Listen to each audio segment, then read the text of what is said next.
जय हिंद। मैं सुनील यादव। आज हम बात करने वाले हैं असिस्टेंट प्रोफेसर एग्जाम एमपीपीएससी के द्वारा जो लिया जाने वाला है, यूजीसी नेट एग्जाम जो कि 2023 में होने वाला है, दिसंबर 2022 का। हालांकि वो एमपी सेट एग्जाम 2022 का जो कि होने वाला है, इन तीन विषयों पर बात करेंगे तथा तीनों के लिए नए बैच स्टार्ट हो रहे हैं उनके पैटर्न पर और उस विषय उसके बारे में जो बैच है आपको जानकारी देंगे यहाँ पर। 5 जनवरी से नए बैच स्टार्ट हो रहे हैं। मुद्दे की बात करते हैं, टू द पॉइंट। 5 जनवरी यानी कि 2 दिन के पश्चात में ये नए बैच स्टार्ट हो रहे हैं। इन बैचेज में आपको असिस्टेंट प्रोफेसर का कंटेंट, यूजीसी नेट का कंटेंट और एमपी सेट का जो कंटेंट है वो आपको मिलने वाला है। ठीक, तीनों ही एग्जामों के बारे में आप लोग बहुत अच्छे से जानते हैं। मध्य प्रदेश में एमपीपीएससी के द्वारा जो असिस्टेंट प्रोफेसर का एग्जाम लिया जाने वाला है, जिसकी नोटिफिकेशन आ चुका है, उसके पदों के बारे में जानकारी आ चुकी है। इसमें लास्ट जो पैटर्न था यानी कि 2018 में जो हुआ था, इसमें एक सिंगल पेपर हुआ था। ठीक, जो कि आपका ऑप्शनल बस था। 200 क्वेश्चन आए हुए थे और उसके अलावा कोई क्वेश्चन पेपर नहीं था, यानी ऑप्शनल बस हुआ करता था। जबकि वहीं हम बात करें इन दो के बारे में, यूजीसी नेट एग्जाम के बारे में और एमपी सेट एग्जाम के बारे में, इन दोनों में ही दो दो पेपर होते हैं, जिसको कहा जाता है पेपर 1 एंड पेपर 2 करके कहा जाता है। पेपर 1 जो होने वाला है टीचिंग एप्टीट्यूड, जनरल अवेयरनेस, इन चीजों से संबंधित होने वाला है। मोटे तौर पर जनरल अवेयरनेस बोलते हैं, टीचिंग एंड रिसर्च एप्टीट्यूड के नाम से जाना जाता है। ये काफी अच्छे लेवल पर क्वेश्चन आता है। साथ ही साथ हायर एजुकेशन से संबंधित इसमें क्वेश्चन होते हैं। इसको क्वालिफाई करना भी जरूरी होता है, प्लस ऑप्शनल में नंबर लाना भी जरूरी होता है। मेरिट लिस्ट जो बनती है वो दोनों से मिलकर बनती है, चाहे एमपी सेट के बारे में हम बात कर लें और चाहे यूजीसी नेट के संदर्भ में हम बात करें। तो नेट का पैटर्न तो ये है, अभी भी यही पैटर्न है। एमपी सेट के बारे में घोषणा तो आ चुकी है, ठीक, लेकिन इसका पैटर्न क्या होने वाला है ये अभी तक क्लियर नहीं किया गया है। शायद इसमें पेपर एक ही हो जाए और शायद इसमें दो पेपर होने वाले हों। इस बारे में अभी तक कुछ भी स्पष्टीकरण नहीं आया हुआ है। मेरा अनुमान यह है कि इसमें दो पेपर होने वाले हैं और उसके हिसाब से हमको तैयारी रखनी चाहिए। दो पेपर सेम कौन से? पेपर 1 ये वाला सेक्शन, जबकि पेपर 2 ये वाला आपका होगा ऑप्शनल सब्जेक्ट। हमारे पास में वर्तमान में भी जो है ऑप्शनल सब्जेक्ट हिस्ट्री उपलब्ध है, इतिहास विषय उपलब्ध है। हो सकता है बहुत ही जल्दी ज्योग्राफी को लेकर के और पॉलिटिकल साइंस को लेकर के एंड सोशियोलॉजी, इनके भी बैच स्टार्ट हो जाएंगे ऑप्शनल के। बट अभी कॉमन चीज जो है वो ये पेपर 1 तो है ही आपका, प्लस हिस्ट्री अवेलेबल है। 5 तारीख से बैच स्टार्ट हो रहा है। सेट का जो पैटर्न है और नेट का पैटर्न और असिस्टेंट प्रोफेसर, काफी समानता होती है ऑप्शनल सब्जेक्ट को लेकर के, और पेपर 1 को लेकर भी समानता होने वाली है। पेपर 1 में अभी तक जो सिलेबस नहीं आया है, अनुमान ही व्यक्त कर रहा हूं उस विषय वस्तु को लेकर के कि शायद सिलेबस पर विचार चल रहा होगा इस पर, कि सेट का जो सिलेबस है उसको क्या रखा जाए, इस विषय को लेकर के अभी भी विचार चल रहा होगा। हाल ही में एक बहुत ही फेमस वैकेंसी आई हुई थी मध्य प्रदेश के संदर्भ में, यदि आप जाने तो इसको कहा जाता है AR, असिस्टेंट रजिस्ट्रार। उच्च शिक्षा विभाग के द्वारा ये पद स्वीकृत किए गए हैं। यूनिवर्सिटी में हायर लेवल की पोस्ट कहलाती है, अपने आप में बहुत ही पावरफुल, बहुत ही महत्वपूर्ण पोस्ट कहलाती है। सेम जो ग्रेड पे होने वाला है वही असिस्टेंट प्रोफेसर का होने वाला है। असिस्टेंट प्रोफेसर वही लोग दे सकते हैं जिनका या तो यूजीसी नेट क्वालिफाई हो या सेट क्वालिफाई हो या फिर जिनका पीएचडी हो। मुझे लगता है कि AR वाला जो सिलेबस है, हो सकता है कि उसमें से बहुत सारा कंटेंट या एज इट इज उठा करके पेपर 1 के नाम से सेट परीक्षा में लगा दिया जाए, वह शामिल हो सकता है। तो सीधी सी बात यह है कि उसमें भी आपका ये वाला सेक्शन तो रहेगा ही रहेगा, प्लस उच्च शिक्षा विभाग के द्वारा जिन विषयों को कहा गया है, जिन टॉपिक्स को कहा गया है, जो विशेषकर आपको AR के पार्ट बी में देखने को मिले हैं, 10 यूनिटें देखने को मिली हैं, हो सकता है उसको कंप्रेस करके 10 की बजाय 5 यूनिट या 6 यूनिट ली जाए, वो मिलेंगी देखने के लिए। और शायद MPGS का सेक्शन भी यहाँ पर ऐड कर दिया जाए, जो कि AR के पेपर 1 में है, जहां पर कि 5 यूनिट है। तो ऐसा हो सकता है कि उसकी 5 यूनिट वाला जो MPGS वाला सेक्शन है वो, प्लस पार्ट बी वाला, ठीक, उच्च शिक्षा को लेकर के जितने टॉपिक है उनमें से कई टॉपिक्स को ऐड किया जाए, और ये तो आपका सेक्शन है ही। तो ऐसे प्रिपेयर होगा क्या, पेपर 1। ऐसा मुझे लगता है, शायद ऐसा होना चाहिए।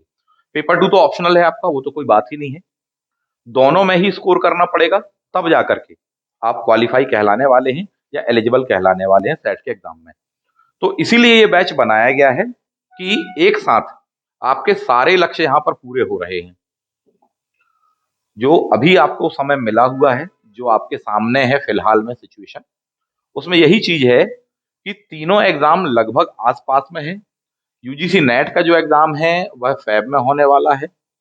एमपी सेट का जो एग्जाम है वो 9 अप्रैल डेट दी गई है, उसके आसपास ही होगा। इसकी डेट अभी नहीं आई हुई है। मेरा मानना यह है कि लगभग मई के आसपास या जून के आसपास में जाना चाहिए। तो एक अच्छा टाइम है आपके पास में।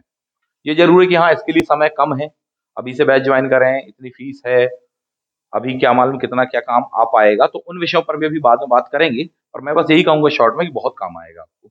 भले ही आपका पूरा सिलेबस ना हो पाए यूजीसी नेट एग्जाम के पहले का, उसके बावजूद भी बहुत काम आएगा आपको हमारे पास में तैयार करना, चाहे ऑप्शनल हो चाहे पेपर 1 वाला सेक्शन हो। एमपी सेट का तो आपको जबरदस्त बैच मिलेगा।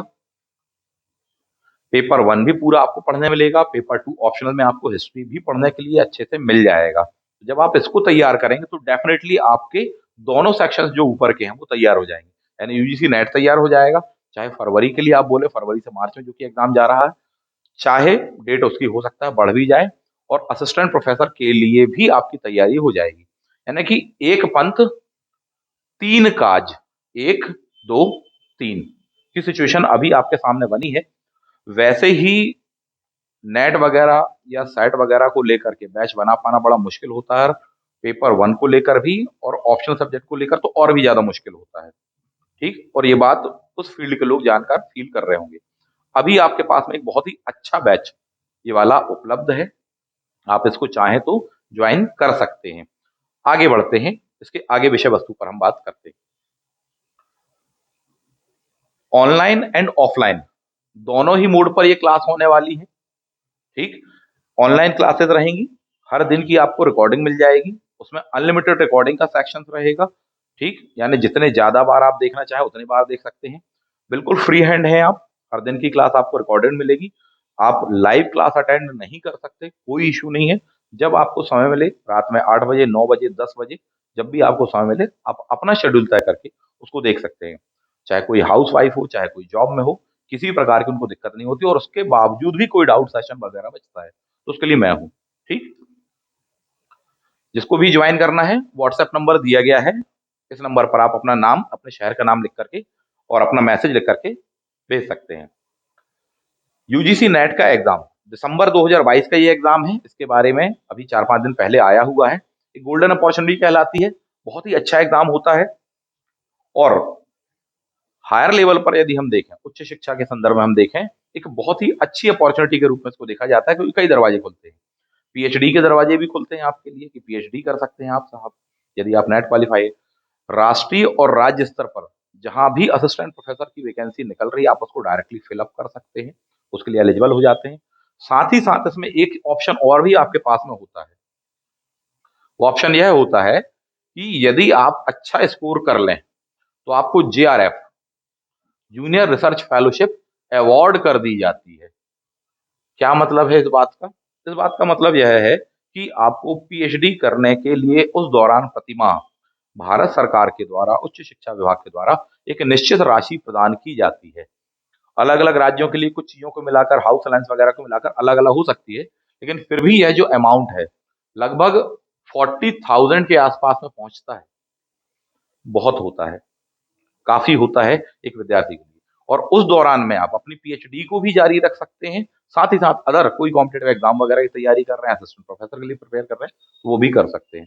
तो एक अच्छा अमाउंट कहलाता है जो उस दौर में विद्यार्थियों के हाथ में आता है। पर ये जरूर है कि जिनके मार्क्स नेट से भी ज्यादा होंगे, यानी नेट का जो कट ऑफ होता है उससे ज्यादा ही जाता है जेआरएफ का, उनको ही ये अवार्ड किया जाता है एक खास रेशो में। यानी कि अगर यह अवार्ड किया जा रहा है 100 बच्चों को, तो यह अवार्ड किया जाएगा 10 बच्चों को, 10 या 12, 15 के आसपास में सिचुएशन बनती है। तो ये भी आपके सामने है, फरवरी माह में एग्जाम है, इसकी डेट आ चुकी है, 21 फरवरी से लेकर 10 माह के बीच में यह एग्जाम होने वाला है। जो भी एलिजिबल है उनको जरूर यह एग्जाम देना चाहिए और इसको क्वालिफाई करना। कैसे क्या क्वालिफाई किया जाएगा, चाहे सेट का हो चाहे नेट वगैरह का हो, अभी हम उस पर बात करते हैं। एक लाइन में कहेंगे बहुत आसान है, कोई बहुत बड़ी चीज नहीं होती है इन एग्जाम को क्वालिफाई करना। मैं इसलिए कह रहा हूं आपसे क्योंकि मैंने एग्जाम्स दिए हुए हैं। मैं नेट भी क्वालिफाई हूँ, जेआरएफ हूँ, 2 बार जेआरएफ अवार्ड किया गया था, साथ ही साथ सेट, एमपी सेट एग्जाम जो 2017 वाला जो 18 में हुआ था, वह एग्जाम भी मैं क्वालिफाई हूँ। तो उसी बिहाफ में बोल रहा हूँ कि हाँ, एक बार दिया हो गया, दूसरी बार दिया आराम से, 2 बार में भी हो गया था, कोई बात ही नहीं है। तो पर उसको पढ़ने को लेकर, तैयारी को लेकर एक बहुत खास टेक्निक होती है। कैसे क्या पेपर को एनालाइज किया जाए, किस वे में पढ़ा जाए, किन बुक से पढ़ा जाए, किस तरीके से पढ़ा जाए और याद रखा जाए। ना केवल घर में अपने उसको पढ़ने के दौरान में याद रखा जाए, बल्कि एग्जामिनेशन में भी, हॉल में भी हमको वह चीज याद आ जाए। एक बहुत महत्वपूर्ण विषय वस्तु होती है, वरना पढ़ता तो हर कोई है, पढ़कर गुजर जाता है, एग्जामिनेशन हॉल में वही क्वेश्चन देखता है, एग्जाम में के सामने या एग्जामिनेशन हॉल में उन ऑप्शंस के सामने कंफ्यूज हो जाता है बच्चा, पूरा का पूरा बिगड़ जाने वाला है, कोई मतलब नहीं निकलता। ट्रेडिशनल मेथड की बजाय एक बहुत ही टेक्निकल वे में हमको चीजों को तैयार करना पड़ता है, पढ़ना पड़ता है। और साथ ही साथ दोनों पेपर को काफी अच्छे से तैयार करना पड़ता है, पेपर वन को भी और पेपर टू को भी। अनेक विद्यार्थी ऐसे होते हैं कि जिनका पेपर टू फिर भी ठीक होता है, लेकिन पेपर वन उतना नहीं है। जब तक दोनों में अच्छा नंबर स्कोर नहीं किया जाएगा, तब तक नहीं हो पाने वाला है, इस बात को समझिए। इसीलिए ये जो बैच भी शुरू किया गया ना, ये दोनों पेपर को लेकर है, पेपर वन को लेकर प्लस पेपर टू को लेकर स्टार्ट किया गया है। तो सभी जगह ये काम आएगा। आगे बढ़ते हैं। असिस्टेंट प्रोफेसर की वैकेंसी आ चुकी है मध्य प्रदेश में, लंबे समय के पश्चात में ये हमको देखने को मिल रही है, 2018 के पश्चात में। अभी वैसे ही अनेक विद्यार्थियों के बीच में विवाद का बिंदु की पहले ये आ गई है, पहले ये होगा कि सेट का एग्जाम होगा। जिस तरह से माहौल चल रहा है और जिस तरह से विद्यार्थी इस बात की डिमांड कर रहे हैं, बहुत अधिक संभावना है इस बात की कि हाँ, सेट का एग्जाम पहले करवाया जाना चाहिए। साथ ही साथ यह भी होगा कि अगर इसके फॉर्म भरने की डेट निकल भी जाती है, तो जो भी विद्यार्थी क्वालिफाई करेंगे सेट का एग्जाम, उनके लिए लिंक दोबारा ओपन की जाएगी।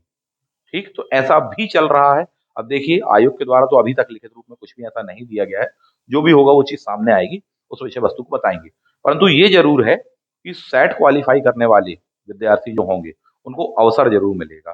तो एक अपॉर्चुनिटी तो वो बनती है। दूसरी अपॉर्चुनिटी उनके साथ में ये भी है कि अभी जो वैकेंसी आई है, लगभग 1700 पद आए हैं, 1696 समथिंग कुछ पद आए हुए हैं, सब्जेक्ट वाइज अलग अलग है, टोटल मैं आपको बता रहा हूँ। इसके बाद में इसका एक स्लॉट और आना है, यानी कि सेम इतने या इसके आसपास ही कुछ पद और भी आने वाले हैं।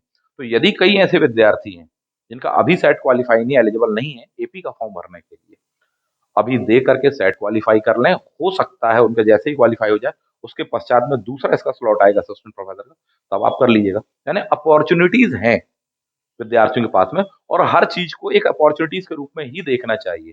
जैसा कि माननीय प्रधानमंत्री महोदय हमारे बोलते हैं कि साहब, आपदा को अवसर बदलो। हर कोई उसे आपदा के रूप में देख रहा है, एक बुरे दौर के रूप में देख रहा है, परंतु आप उस बुरे में भी अच्छे से अच्छा क्या हो सकता है, यह निकालने का प्रयास करिए। यही तो दुनिया के सबसे सफलतम लोग, सबसे खास लोग कहलाते हैं, कि सारे लोग उसमें समस्याएं देख रहे हैं, लेकिन एक उसमें से होगा, कुछ खास लोग उनमें से होते हैं जो कि उन समस्याओं में भी अवसर देख लेते हैं कि साहब, हम यहाँ से क्या चीज ग्रो कर सकते हैं, क्या बेहतर कर सकते हैं, क्या डेवलप कर सकते हैं, लाइफ में आगे बढ़ने के लिए क्या कर सकते हैं। ये लोग फोकस कहलाते हैं कभी भी सॉल्यूशन पर, जबकि दुनिया के 99% लोग केवल समस्याओं को देखते हैं कि ये समस्या, ये समस्या, ये समस्या है, पूरा संसार समस्याग्रस्त है, संसार दुखमय हो जाता है। 1% वो जो वर्ग है, वह बनने का प्रयास करिए। उसका एक ही मूल मंत्र होता है, आपदा को अवसर में बदलो, समस्याओं को नहीं बल्कि उसके समाधान पर फोकस रहने का प्रयास करिए। तो यह स्थिति भी बनती है कि नहीं, पहले एपी हो गया, बाद में सेट है, तो सेट के पश्चात में फिर से एपी है, सेकंड आपको अवसर मिलेगा। ये जरूर कि हाँ, दोनों ही हाथों में लड्डू नहीं मिल रहे, पर एक हाथ में तो मिलने की संभावना है ही। कर्मठता से आगे बढ़िए, सेट क्वालिफाई कर लीजिए, सेकंड अटेम्प्ट पर भी दे सकते हैं। कौन सा पहले होना चाहिए एग्जाम, कौन सा बाद में एग्जाम होना चाहिए, ये अपने आप में विवाद का बड़ा विषय हो गया है। अनेक विद्यार्थी इस पक्ष में है कि बोले नहीं सर, पहले तो सेट का होना चाहिए। अनेक विद्यार्थी कहना है नहीं नहीं, इतने समय से आई नहीं हुई है एपी की वैकेंसी, तो पहले एपी होना चाहिए। यह आयोग के हाथ में है, यह उसका ही विशेषाधिकार है। विद्यार्थी केवल निवेदन कर सकते हैं, इस बात को समझिए। दूसरी बात है कि आपस में मत लड़िए झगड़िए। अनेक विद्यार्थियों को देखा कि नहीं नहीं, कोई कह रहा है बिल्कुल पहले एपी होना चाहिए, हम लोग जब से बैठे हुए हैं इंतजार कर रहे हैं। कोई कह रहे हैं कि नहीं साहब जी, तुमने पहले क्यों नहीं क्वालिफाई कर लिया सेट, जो अब सेट को लेकर के रो रहे हो या परेशान हो रहे हो। ठीक, तो अपने अपने तर्क हैं। वितर्क भी है, कुतर्क भी है, अविवेकपूर्ण बातें भी हैं। यदि किसी का ये तर्क है कि पहले क्यों नहीं कर लिया सेट का एग्जाम क्वालिफाई, सीधी सी बात है, कोई अभी पीजी किया है तो क्या करेगा साहब। जिन्होंने पहले भी पीजी किया है, नहीं देना उनको मिला सेट का एग्जाम, बोले सेट का नहीं करके तो नेट का कर लेते साहब। नेट का क्यों नहीं कर लिया, नेट नहीं देना उनको। यह उनका भी विवेकाधिकार है, उनका विशेषाधिकार है कि उनको कौन सा एग्जाम देना और कौन सा एग्जाम क्वालिफाई करना है। ठीक। तीसरी बात यह भी है कि साहब नेट का एग्जाम नेशनल लेवल पर होता है, टफ होता है, उसमें कोई दो मत नहीं है। ठीक। उसके कंपैरेटिवली आसान रास्ता यह पड़ता है साहब, कौन सा सेट वाला, तो उसके भरोसे बैठे हैं। दुनिया में कौन आसान रास्ता नहीं चुनता, कौन नहीं चुनना चाहता साहब जी। तो निश्चित रूप से वह है, अलग अलग तर्क दिए जा सकते हैं। राज्य के विद्यार्थी हैं, निश्चित रूप से वो राज्य के सेट का ही इंतजार करेंगे, और किसका इंतजार करेंगे। एक राज्य का सेट दूसरे में मान्य नहीं है, दूसरे का सेट तीसरे में मान्य नहीं है, तो डेफिनेटली वो जिस राज्य का विद्यार्थी है उसको वहां पर प्रेफरेंस मिलना ही चाहिए, या उसका अधिकार तो बनता ही है कहीं ना कहीं। तो बहुत सारे तर्क वितर्क हो सकते हैं इसमें। कईयों का और भी है कुतर्क कि नहीं, जो क्वालिफाई नहीं कर पा रहा, नेट का एग्जाम क्वालिफाई नहीं कर पा रहा, जेआरएफ नहीं कर पा रहा, तो वो क्या असिस्टेंट प्रोफेसर का एग्जाम क्वालिफाई करेगा, क्या सेट का एग्जाम क्वालिफाई करेगा। सफलता समयानुकूल होती है। जरूरी नहीं है कि जिस विद्यार्थी के 10th क्लास में 40% एग्जाम में आए हों, अगली बार वो 12th में कभी टॉपर नहीं बन सकता, ऐसा कुछ भी नहीं है। बिल्कुल हर बार अवसर होता है, उस व्यक्ति का व्यक्तित्व कब जाग जाए और उसको कब लगने लग जाए कि नहीं अब मुझे स्कोर करना है, यह उस पर निर्भर करता है। तो कोई बैकग्राउंड हिस्ट्री से अनुमान लगाना, निश्चित अनुमान लगाना संभव नहीं होता कि यदि किसी के पूर्व में परफॉर्मेंस अच्छा नहीं रहा है तो भविष्य में भी अच्छा नहीं ही होगा। ये कोई बात ही नहीं होती। पूर्व में अगर उसने कोई ये वाला एग्जाम क्वालिफाई नहीं किया तो भविष्य में वो कुछ भी नहीं कर सकता, ये तो कोई तर्क ही नहीं होता। अनेक बार ऐसा देखने को मिला, अनेक विद्यार्थियों को मैंने ऐसा देखा है कि जो पढ़ने में शुरुआती दौर में, स्कूलिंग के दौर में काफी कमजोर रहे, कॉलेजेस के दौर में काफी कमजोर रहे, बाद में उन्होंने टॉप किया है एग्जाम में, कॉम्पिटेटिव एग्जाम जैसों में साहब। तो ये कोई आधार नहीं होता कि उनको उस समय कहना है कि तुम जब 10th 12th के एग्जाम में, ग्रेजुएशन के एग्जाम में, फला एग्जाम में नंबर नहीं ला पाए या अच्छा स्कोर नहीं कर पाए तो भविष्य में कुछ भी नहीं कर पाओगे, वो वाले एग्जाम को भी नहीं कर पाओगे। ये अपने आप में एक प्रकार का कहना चाहिए कि विवेकहीन तर्क है ये। कहीं से भी इस बात का आधार नहीं बनता। कब किसकी प्रतिभा दिखाने का अवसर किसको कहाँ मिल जाए और कौन अपनी प्रतिभा कहाँ दिखा करके निकल जाए, कोई भरोसा नहीं है। अनेक बार अपनी डेली लाइफ में भी हम इस बात को देखते हैं कि वर्ल्ड कप हो रहा, जो टीम सबसे पावरफुल होती, पता चला सेमीफाइनल सबसे पहले वही बाहर हो गई, और जबकि जिसके बारे में सोचा भी नहीं था वो पता चला कि फाइनल उठा के ले जाते। ऐसा भी कई बार हो जाता है। कई बार ऐसा भी होता है कि हाँ, जो पावरफुल टीम थी, काफी अच्छी टीम थी, जिसकी जीतने की उम्मीद थी, वही ले गया वर्ल्ड कप। ऐसा भी होता है साहब। कुछ भी हो सकता है। इस दुनिया का नियम ही यह है कि यहाँ पर कोई सा भी निश्चित नियम नहीं है कि पूर्व धारणा बनाई जा सके, निश्चित रूप से कहा जाता है ऐसा ही होगा। तो जिसने पहले कोई एग्जाम क्वालिफाई नहीं किया या उस स्तर का कोई एग्जाम क्वालिफाई नहीं किया, मेरा मानना यह है कि भविष्य में वो उससे भी अच्छा एग्जाम क्वालिफाई डेफिनेटली कर सकता है। बस वो खुद चाह ले कि उसे करना है, और जिस दिन उसने ठान लिया वो कर जाएगा। उसके लिए दुनिया का कोई भी एग्जाम कोई बड़ा नहीं है। अभी वे विद्यार्थी नेट के स्थान पर सेट को प्राथमिकता देना चाहते हैं, डेफिनेटली वो उसे भी कर सकते हैं। कल को चाह लेंगे यूजीसी नेट का और जेआरएफ का तो उसको भी आराम से उठा लेंगे। कोई बहुत टफ एग्जाम नहीं होता है साहब। ठीक है। कोई भी परीक्षा इतनी कठिन नहीं होती है कि मानवीय व्यक्तित्व या एक अच्छा व्यक्तित्व उसको पार ना कर सके। सेट के बारे में नोटिफिकेशन 22 दिसंबर वाली बात पहले ही बता चुका हूं, आ चुका है कि साहब ये होना है। अब इस पर बहुत ही जल्दी मेरे ख्याल से कोई अपडेशन मिलने ही वाला है। सेट का पैटर्न, ठीक, और यूजीसी नेट का पैटर्न, आप यदि इस चीज को मैच करेंगे तो बहुत समानता आपको यहाँ पर मिलने वाली है। हालांकि अभी नया सिलेबस नहीं आया है सेट को लेकर के, लेकिन जो यूजीसी नेट में रहा 2017-18 वाले सेट में भी वही रहा था। ये चीज हम देखते हैं। हो सकता है इस बार जिस प्रकार से अपडेशन चल रहा है कि साहब एमपी को लेकर के स्पेशल पूछेंगे, यानी एमपी जीएस वाला सेक्शन समाहित किया जा सकता है। एआर वाली जो बात मैंने आपसे कही, असिस्टेंट रजिस्ट्रार में जो पार्ट बी में विशेषकर उच्च शिक्षा वाले जो टॉपिक्स हैं, 10 यूनिट्स हैं, उनमें से कई यूनिट्स को समाहित किया जा सकता है और डेफिनेटली उनको भी वहाँ पर उनमें से अनेक टॉपिकों की या अनेक चीज़ों की ज़रूरत पड़ेगी, पढ़ाने के दौरान में भी, as a assistant professor work करने के दौरान में भी। तो मेरे ख़्याल से वहाँ पर उसको ऐड किया जा सकता है। तो ये चीज़ें हैं। अब रही बात इन एग्ज़ाम को क्वालीफ़ाई करने की, बहुत ही सिंपल वे में कहें, कोई टफ़ चीज़ नहीं है, कोई भी कठिनाई नहीं है। आपको चाहे नेट का एग्ज़ाम क्वालीफ़ाई करना हो, चाहे सेट का हो, चाहे एपी का हो। एक दृढ़ता चाहिए, दृढ़ इच्छा शक्ति चाहिए, एक अच्छा मार्गदर्शन चाहिए, टेक्निक्स चाहिए, जो एक अच्छे मार्गदर्शक से ही मिल सकती है, एक अच्छे गाइड से ही मिल सकती है। भारत में जितने भी कॉम्पिटिटिव एग्ज़ाम हैं, जितने भी, उनको क्वालीफाई करने के लिए हर एग्ज़ाम की एक खास प्रकार की पद्धति होती है, उसका एक कैरेक्टर होता है, उसकी एक जन्म कुंडली होती है कि उसके इस टाइप से क्वेश्चन गत वर्षों में आते रहे हैं। उस सिनेरियो को ध्यान में रख कर के जो विद्यार्थी तैयार कर लेते हैं, उसमें बहुत सारी हिडन ऐसी बातें होती हैं गत वर्ष के क्वेश्चन पेपर में, प्लस सिलेबस में और उसके पैटर्न में।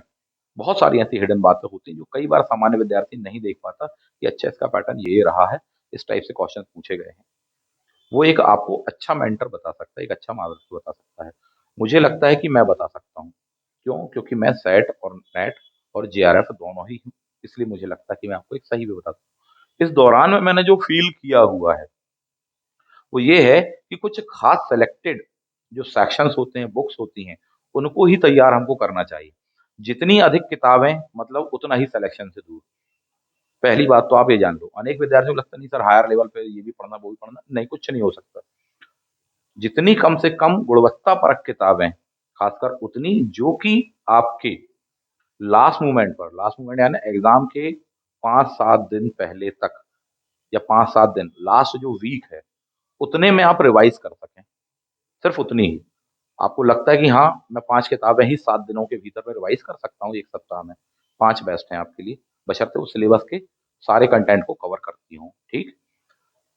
किसी को लगता नहीं मैं 10 दिन में कर सकता हूँ, ठीक? तो उसके लिए हिसाब से रणनीति होगी। किसी को लगता नहीं मैं 7 दिन में 12-15 किताबें कर लूँगा, तो उसको उतनी ही रखनी चाहिए। लेकिन होता क्या है इस दौरान में विद्यार्थियों के साथ, गलती की शुरुआत बिल्कुल बिगिनिंग से हो जाती है। होती ये है कि बोले साहब ये वाली बुक भी ले लो, ये भी ले लो, ये भी ले लो, ये भी ले लो, सब ले लो और लग जाता है एक ढेर। पेपर 1 का भी एक ढेर होता है, उनको पढ़ने के दौरान पता ही नहीं चलता किसमें क्या अच्छा दिया है। लगता है ये वाली पहला टॉपिक तो इस वाले में अच्छा दिया, दूसरा वाले उसमें अच्छा दिया, तीसरा वाला उसमें अच्छा दिया इसलिए रखे। ये एक बहुत ही गलत पद्धति होती है। एक सही तरीका होता है उनको पढ़ने का, उसको बनाने का साहब जी, वरना किताबों के ढेर लग जाते हैं। यही ऑप्शनल में होता है। हिस्ट्री ऑप्शनल के संदर्भ में बता रहा हूँ। 4 सेक्शन होते हैं, ancient medieval modern and world history होता है। हर एक सेक्शन को लेकर के स्टूडेंट्स जो होते हैं 5-5, 7-7 किताबें इकट्ठी कर लेते हैं। कैसे 5-7 हो जाता है? बोले ये वाले राइटर की अच्छी है, सर ने बताई थी। वो वाले भैया ने ये वाली अच्छी बताई थी, वो वाली दीदी ने ये अच्छी बताई थी। मुझे ये वाली अच्छी लगती है। एक गाइड और मार्केट में नई आई है, जो कि दावा कर रही है। तो ऐसा कर कर के 4-5 एक सेक्शंस को लेकर के हो जाते हैं। क्या एक सेक्शन को इतने लेकर अगर 5 इकट्ठी कर ली और एक उदाहरण दे रहा हूँ, 4 सेक्शनों को लेकर अगर इतनी ही ज़्यादा कर ली, तो टोटल कितने हो गए? 20-22 हो गए। क्या इतना रिवाइज़ कर सकते हो लास्ट मोमेंट पर? नहीं कर सकते। तो फिर इसका मतलब है कि बड़ी दिक्कत होने वाली है। लास्ट मोमेंट पर रिवीजन नहीं हुआ तो बेकार जाएगा आपका, पहले ही से आप जान लो। तो उसकी बजाय बेहतर ये होता है कि जो सेलेक्टेड बुक्स हम बता रहे हैं उनको पढ़िए। एक बहुत विशालकाय परिवर्तन आया है आपको मैं बताना चाहूँगा। नेट के एग्ज़ाम में भी और अभी आप सेट के एग्ज़ाम में भी देखेंगे और एपी के एग्ज़ाम में भी आप देखेंगे, ठीक? एपी के एग्ज़ाम में पुराना पैटर्न ये था कि मुझे नहीं लगता कि कोई भी क्वेश्चन नया था ऑप्शनल में। क्या कहा? दोबारा बोल देता हूँ। 2018 में एमपीपीएससी के द्वारा जो एपी का एग्ज़ाम लिया गया था, उसमें से कोई भी ऐसा क्वेश्चन नहीं था जो कि नया बना हुआ हो। ये सारे क्वेश्चन प्रीवियस के क्वेश्चन थे। आप उसको मैच कर लीजिएगा। जो क्वेश्चन ना मिले मुझसे बता दीजिएगा। हिस्ट्री ऑप्शनल के संदर्भ में बात कर रहा हूँ। आप अपने वाले पेपर को भी उठा करके देख लेना। आपको वो चीज़ मिल जाएगी। अपने वाले पेपर मीन्स आपका जो सब्जेक्ट है, जो बता रहा हूँ, बहुत ही बड़ा की पॉइंट बता रहा हूँ। ठीक? तो एक चीज़ तो ये रही, लेकिन अब ये बदलने वाली है, पहले ही जान लो। एक नया बहुत बड़ा बदलाव भी आया हुआ है, नेट को लेकर के और सेट को लेकर के आने वाले। वो बदलाव क्या है? जो परंपरागत पुस्तकें और जो कंटेंट आप गत वर्षों में पढ़ते रहे हैं, ठीक? वे विद्यार्थी खासकर गौर करना जिन्होंने पिछली बार भी नेट दिया, उसके पहले भी नेट दिया। 2-4 बार अपन दे रहे हैं। गौर करिएगा कि जो परंपरागत, जो अच्छे हायर लेवल की बुक्स या स्टैंडर्ड बुक जिनको कहा जा रहा था, या जिनका नाम बड़ा प्रतिष्ठित है, आप उनको पढ़कर जा रहे हो, उसके बावजूद भी क्वेश्चन पेपर में हवा नहीं लग रही कि ये कहाँ से पूछ दिया, ये तो पूरी किताब में नहीं दिया। ऐसे बहुत सारे क्वेश्चन आपको मिल रहे हैं। ठीक, बताने का आशय है कि वो जो परंपरागत आपकी किताबें रहीं, वहां से क्वेश्चन नहीं आ रहे। मैं आपको ये बताना चाह रहा हूँ, पेपर कहीं और से आ रहा है। एक नया सिनेरियो आया है। हिस्ट्री ऑप्शनल को लेकर वो मैं आपको बता सकता हूँ कि कहाँ से आ रहा है, क्योंकि वो मेरा सब्जेक्ट है। पेपर वन को लेकर भी बता सकता हूँ कि कहाँ कहाँ से वो चीजें आ रही हैं। इन दो चार पांच चीजों को, छह चीजों को बस तैयार कर लो और दिन रात इसको तैयार कर लो, आपका हो जाएगा शादी। और उसको तैयार करने की भी एक खास ट्रिक होती है, वो अगला स्टेज है। तो ये जो बदलाव आया हुआ है, तो विद्यार्थी फील कर रहे होंगे कि साहब इतना पढ़ के जाते हैं, पूरा पढ़ लिया अपन ने, स्टैंडर्ड की बुक इन्होंने ये बताई, इनने ये बताई, इनने ये बताया, हमने सब पढ़ लिया। उसके बावजूद भी एग्जामिनेशन हॉल में जो टफेस्ट क्वेश्चन आ रहे हैं, जो टफ क्वेश्चन आ रहे हैं, उनको बनाते नहीं बन रहा। और कई क्वेश्चन में तो ऐसा लग रहा है कि भौचक्के रहने की स्थिति, पता नहीं कहाँ से पूछ रहे हैं, ये क्या पूछ रहे हैं। जबकि सारी बातों का मैं आपको सार बताऊं, सारी बातों का सार ये है कि कोई भी पेपर कठिन नहीं होता, कोई भी पेपर आसान नहीं होता। सबसे पहली लाइन, आईएएस का पेपर भी कठिन नहीं होता, कांस्टेबल का पेपर भी सरल नहीं होता, मैं ये कहना चाहता हूँ, या ग्रेड 4 का पेपर भी सरल नहीं होता। सरल और कठिन कुछ होता ही नहीं है। होता क्या है फिर? होता सिर्फ ये है, आप जो पढ़कर गए, ठीक, उसमें से ही पेपर आ गया तो बड़ा आसान सा आपको लगेगा, बाय लक बाय चांस, तुक्का बैठ गया, सही गाइडेंस मिल गया, ठीक, तो पेपर बड़ा आसान लगता है। जबकि अपन पढ़कर तो बहुत गए, लेकिन उसमें से क्वेश्चन पेपर नहीं आया, दूर दूर तक रह गया। तो वही पेपर किसी विद्यार्थी को बहुत ही कठिन लगेगा, और होता यही है। और अंततः इसमें ये होता है कि कुछ विद्यार्थी जो सिलेक्टेड वो चीज पढ़ लेते हैं, वो सेलेक्ट हो जाते हैं। जबकि जो सब कुछ पढ़ डाले पूरा का पूरा, लेकिन पढ़ना जो मात्र 10 बातें थी वो नहीं पढ़ के गए, तो बेचारे बाहर हो जाते हैं। बाद में फिर ले देकर कंक्लूजन यही निकलता है कि साहब शायद वो इंटेलिजेंट थे, हम नहीं थे, हम विद्वान नहीं थे, वो उनका ब्रेन तेज है, ये है वो है। अनावश्यक टाइप का कंक्लूजन है। कई बार तो ऐसा भी विद्यार्थियों को कंक्लूजन निकलता है कि बोले नहीं साहब, वो जो क्वालिफाई हो गया, जो पास हो गया, हमें नहीं लगता कि उतना नॉलेज या उतनी मेहनत उस व्यक्ति ने की थी जितनी हमने की। हो जाता है कई बार, एक बहुत बड़ा फैक्टर है ये। ऐसा क्यों होता? किसी को वो पेपर आसान लगता है, आराम से क्वालिफाई कर जाता है, और किसी को कठिन लगता है। उसकी बहुत बड़ी जो वजह है वो यही होती है, सिलेक्शन ऑफ कंटेंट। वर्षों तैयारी करने के बावजूद विद्यार्थी इस बात को समझ ही नहीं पाते हैं कि क्या पढ़ना है और क्या क्या छोड़ देना। एक बहुत बड़ा विषय है। इन विषयों को लेकर के मैं आपको गाइड कर सकता हूँ बड़ी ही ईमानदारी, बहुत शिद्दत से। ठीक, एक तो ये विषय है, उसका सॉल्यूशन मिल जाएगा आपको, बैच में मिल जाएगा। दूसरा एक और होता है कि किसी चीज को पढ़ने का एक तरीका होता है कि उसे जब हम पढ़ें और रिवीजन करें तो एग्जामिनेशन हॉल में हमको याद आ जाए, और जो इतने क्लोज ऑप्शन दिए हों उनमें कंफ्यूजन ना हो।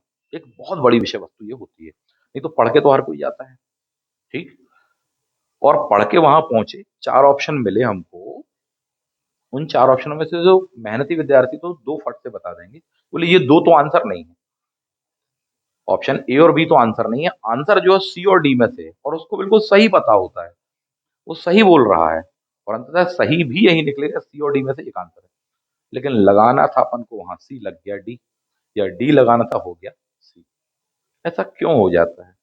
तो उसकी त्रुटि वहां एग्जामिनेशन हॉल में नहीं है, उसकी जो गलती है वो पढ़ने के दौरान में है। आप जिस ट्रेडिशनल पद्धति से पढ़े हैं, आपको जो पढ़ाया गया है, उसमें एक जबरदस्त बदलाव की जरूरत है। वो बदलाव क्या होता है, वो मैं आपको बता सकता हूँ बैच के दौरान में, टॉपिक को पढ़ने के दौरान में, कि क्लास में पढ़ाने के दौरान में ही आपको चीजें मैक्सिमम रटवा दी जाएंगी, पॉइंट वन। और इतने टेक्निकल वे में बताएंगे, इतने टेक्निकल वे कि फर्स्ट टाइम भी आप पढ़ रहे हैं तो आपको उस पूरे के पूरे टॉपिक में से 60-70% तक का कंटेंट याद हो जाएगा। सिंगल रीडिंग पर, फर्स्ट रीडिंग पर आपको याद हो जाएगा। इतना प्रयास होता है, और उसको इतने कॉन्सेप्चुअल वे में समझाने का प्रयास किया जाता है कि साहब कॉन्सेप्ट से भी रिलेवेंट जो आएगा वो बनेगा। और साथ ही साथ बैच में हम यह भी बताते हैं, क्लास के दौरान यह भी बताएंगे कि देखो इस पर गत वर्ष में ऐसा क्वेश्चन आया है। पहली बात, वो क्वेश्चन आया कहाँ से देख लो, मिला लो, मैच कर लो, शब्द as it is word match कर लो, इसी बुक से आया कि नहीं आया, वो तो बता ही देंगे। दूसरा यह भी बता दें कि उसने देखो ये जानबूझ के क्यों पूछा, वो किस कॉन्सेप्ट को पूछ रहा है। और जब उस कॉन्सेप्ट के बारे में बताएंगे तो मालूम आपको चलेगा कि सर ये तो क्वेश्चन हर 2 साल में एक बार आता ही रहा है, इसमें तो कुछ नया था ही नहीं। हर 2 साल में एक बार आता ही रहा, इस साल नहीं आया तो अगले में निश्चित रूप से वो आना ही है। क्यों? क्योंकि वो एक खास कॉन्सेप्ट पर, एक खास पैटर्न पर बेस्ड होता है। इतनी समझ या इन चीज़ों को लेकर जो कुछ बातें मैंने आपको बताई, बहुत सारी बातें हैं, सब कुछ तो बताना संभव नहीं है वीडियो में। ये जो कुछ बातें हैं, इनको फ़ोकस करके जो विद्यार्थी पढ़ते हैं, वो एग्ज़ाम क्वालीफ़ाई कर जाते हैं। इन सब बातों को याद रखने का तौर तरीका होता है, सारे फैक्टों को, सारे कॉन्सेप्टों को। एक खास प्रकार की ट्रिक होती है। ट्रिकें कोई एक नहीं है, पचासों हैं, सैकड़ों हैं। हर टॉपिक की एक खास प्रकार की टेक्निक है, एक खास प्रकार की ट्रिक है, एक खास प्रकार का कॉन्सेप्ट है, उसको समझने की अप्रोच है। और वो सब अलग-अलग है। यानी टॉपिक नंबर 1 की जो है, 2 की वो नहीं है, कुछ और ही है। मतलब एक यूनिक अप्रोच होती है। मेहनती विद्यार्थी मेहनत करते-करते बस ये कर लेते हैं कि टॉपिक नंबर 1 की उन्होंने एक यूनिट खोज ली, टॉपिक नंबर 2 की भी उन्होंने खोज ली, टॉपिक नंबर 3 की भी खोज ली, टॉपिक नंबर 4 की खोज पाते उसके पहले ही एग्ज़ाम की डेट आ गई, एग्ज़ाम आ गया, तैयार नहीं कर पाए। ठीक? अब एग्ज़ाम देने जाना है। टॉपिक ऐसे हैं कितने? टॉपिक ऐसे सैकड़ों हैं साहब जी। यहाँ पर काम आता है एक अच्छा मेंटर, जो आप टॉपिक नंबर 1 की खोजें, 1 दिन लगा दिया आपने या 10 दिन लगा दी उसको खोजने में, वो आपको 10 मिनट में यहाँ बता देंगे, कि देखो भाई इसको ऐसे नहीं ऐसे से पढ़ना भाई, ऐसे में याद रह जाएगा, सिंपल सी बात है। इसको ऐसे नहीं ऐसे से बनाना, इसका सिंपल सा कॉन्सेप्ट ये है। क्यों मालूम है हमको ये, आपको क्यों नहीं मालूम? क्योंकि हमने बीसों किताबें पढ़ी उस टॉपिक को लेकर के, हमारी ज़िंदगी गुज़र गई। आप अपनी ज़िंदगी ना गुज़ारें इस प्रोफ़ेशन में, आप टीचर ना बने, आप कुछ और बन जाएँ, एपी बन जाएँ, असिस्टेंट प्रोफ़ेसर बन जाएँ, कोचिंग चलाने वाले ना बन जाएँ। हम लोगों को करना था, हम लोग गलत रास्ते पे रहे या जो भी रहा कर लिया हम लोगों ने। आप ना करें, आप इसको ऐसे-ऐसे बनाएँ, 10 मिनट में आपको बता देंगे, उन सारी 10 किताबों का सार एक बार में। आपका वो समय और ऊर्जा बच जाती है। ये एक अच्छी इंस्टीट्यूशन में, अच्छे संस्थान में, अच्छी कोचिंग में, एक अच्छे मेंटर के अंडर में रहने का ये फ़ायदा होता है। ये जितनी भी चीज़ें मैं बता रहा हूँ, वो आपको उस बैच में मिल सकती हैं। तो इसीलिए मेरा सजेशन ये है, क्यों? बिना देर करे उसको आप जॉइन करें, संपर्क करने के लिए आपको नंबर दिया हुआ है। इस नंबर पर आप उठा करके व्हाट्सएप कर दीजिए, अपना नाम, अपने सिटी का नाम वगैरह, ठीक? अपना ऑप्शनल सब्जेक्ट को लेकर के, और ऑप्शनल सब्जेक्ट अभी फ़िलहाल मैं बार-बार कह रहा हूँ, हिस्ट्री ऑप्शनल अवेलेबल है, ज्योग्राफी इसके बाद में होगा और उसके पश्चात हम बाकी सब्जेक्ट का भी प्रयास करेंगे, एक अच्छी टीम बना रहे हैं। लेकिन अगर आपका ऑप्शनल मैच नहीं हो रहा है, तो उसके बावजूद भी आप इस बात को समझें कि आप लाभ उठा सकते हैं, किससे? पेपर 1 के लिए, क्योंकि पेपर 1 तो सभी का कॉमन है। चाहे आपका ऑप्शनल ज्योग्राफी हो, चाहे मैथ्स हो, चाहे बायो हो, चाहे फिजिक्स हो, चाहे कुछ भी, कॉमन ही है। तो जहाँ भी जो अच्छा मिले, उसको बिना देर करे लें और आगे बढ़ते चलें। ज़्यादा सोचने, विचारने वाले लोग कई बार परेशान रह जाते हैं। एक बार अच्छे से ठोक बजा करके उस चीज़ को देख लीजिए, समझ लीजिए और फिर गुणवत्ता परख लग रही है, तो फिर आगे बढ़ाइए कदम। एग्ज़ाम को ज़्यादा समय नहीं है। अभी आप में से ही अनेक विद्यार्थी जो सोचने में काफ़ी समय लेंगे, बाद में उन्हीं विद्यार्थियों को मैंने देखा है कि बोले सर अब जल्दी-जल्दी सिलेबस करा दीजिए। सिलेबस तो हम 24 से 48 घंटे में करा देंगे। हम तो इतना फ़ास्ट फॉरवर्ड पढ़ा देंगे, और वो आपके दिमाग में बैठ जाए ये भी ज़्यादा इम्पोर्टेंट है, और उसके लिए समय चाहिए। बाद में आपको समय की ज़रूरत पड़ेगी। शुरुआत में उस समय को खो दिया, बाद में उस समय को कवर करने के लिए बहुत फ़ास्ट स्पीड में ओवरटेकिंग पैटर्न अपनाना पड़ता है, जो कि एक्सीडेंटल भी हो जाता है। इसलिए समय ना खोएँ। समय दौलत है, समय बहुत कीमती है। जितनी भी बातें आपको बता रहा हूँ बिल्कुल टू द पॉइंट है, रियलिस्टिक है साहब जी। मीठी-मीठी बातें करके भी चीज़ों को इधर-उधर घुमाया जा सकता है, पर मनोरंजन अधिक हाथ लगता है, सफलता कम होती है उससे। सफलता के लिए जो चीज़ें चाहिए, वो टू द पॉइंट मैं आपको बताने का यहाँ पर प्रयास कर रहा हूँ। शायद कुछ बातें आपको मेरी काम की लगें, या पूरी लगें, या जो भी है, बताइएगा जैसा भी, है ना? तैयारी करें, अच्छा अवसर है 2023, मध्य प्रदेश के विद्यार्थियों के लिए भी और सभी के लिए। नेट का एग्ज़ाम भी है फ़ेब में, एक अभ्यास हो जाएगा। भले ही आपके मेन टारगेट नेट नहीं है, सेट है। आपका लेकिन एक अच्छा अभ्यास हो जाएगा, प्रैक्टिस हो जाएगी हायर लेवल पर। दूसरा सेट का एग्ज़ाम भी है आपके पास में, और तीसरा फाइनल जो है आपके पास में, असिस्टेंट प्रोफ़ेसर है। तो 2 प्रैक्टिस सेट आपके हो जाएँगे, एक हायर लेवल के, एपी के ठीक पहले, और उसको कैसे क्या बेहतर किया जाना चाहिए, उसके लिए एक अच्छा बैच, एक अच्छा गाइडेंस भी आपको मिल जाएगा। कोई भी कोर कसर बाकी नहीं छोड़ना है, यदि एपी का उठाना है। यदि सेट क्वालिफाई करना है, किसी भी प्रकार से कसर बाकी नहीं छोड़ना, क्योंकि पिछले बार का अनुभव ये है कि 5-6 साल के पश्चात में आपको ये अवसर मिला है, 2017 के पश्चात में 2023 मिल रहा है आपको। गिन लीजिए, अगर कसर बाकी छोड़ी, ये समय हाथ से निकला, तो क्या मालूम अगली बार कब, सेट का एग्जाम इत्यादि वगैरह। एपी का तो फिर भी कहा गया है, लेकिन सभी विद्यार्थी इस बात को समझ रहे हैं कि चुनावी वर्ष है और उसमें कितनी तेजी आई है, तो ऐसा ना हो कि बाद में तो ये चीज़ है ना? तो बहुत सारी बातें हैं जो कि मैं नहीं कहना चाहता कि साहब 5 दिन का खाना था, 5 वर्षों का खाना था, थोड़ी-थोड़ी करके खा लेते। पर अब किसी को कहा जाए कि पूरा इकट्ठा एक ही बार में खा लीजिए, तो साहब वही स्थिति होने वाली है, हो रही है, पर क्या कर सकते हो आप? जो है सो है। इसलिए कोई कोर कसर बाकी बिल्कुल नहीं छोड़ना, आपके अपने एग्ज़ाम को क्वालीफाई करने के लिए। बिल्कुल जुड़िए, एक अच्छे गाइडेंस में रहिए, एक रियलिस्टिक गाइडेंस में रहिए, अच्छे मार्गदर्शन में रहेंगे, निश्चित रूप से आप सफलता उठाएँगे। और मैं प्रतिबद्ध हूँ, अपना 100% देने के लिए, आप भी प्रतिबद्ध हो जाइए। निश्चित रूप से, जो आपने कितना ही पढ़ा क्यों ना हो, कितना ही प्रिपेयर क्यों ना किया हो, उससे ज़्यादा ही मिलेगा। चाहे हिस्ट्री ऑप्शनल को लेकर के आप बात करें और चाहे पेपर 1 को लेकर के बात करें। क्योंकि बहुत मेहनत के साथ में विद्यार्थियों को पढ़ाते हैं। कोई भी ज्ञानी या कम ज्ञानी या सामान्य नहीं होता।